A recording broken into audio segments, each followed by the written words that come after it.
Sakit sa puso. Ang sakit sa puso ay isa sa mga pangunahing sakit na nakakaapekto sa maraming tao sa buong mundo. Tumataas ang kaso nito dahil sa hindi malusog na pamumuhay, stress at minanang kondisyon.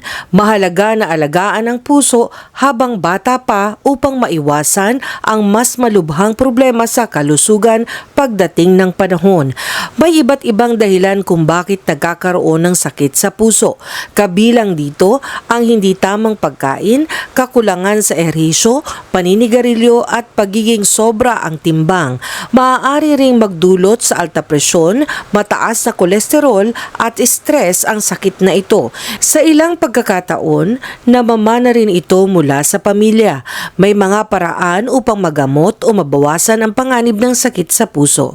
Kadalasan, nagre-reseta ang mga doktor ng gamot upang kontrolin ang kolesterol, presyon ng dugo at tibok ng puso. Bukod dito, inirerekomenda rin ang masustansyang pagkain, regular na ehersisyo at pagpapanatili ng tamang timbang.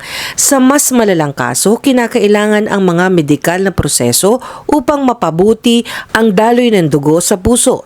Mas mainam ang pag-iwas kaysa paggamot.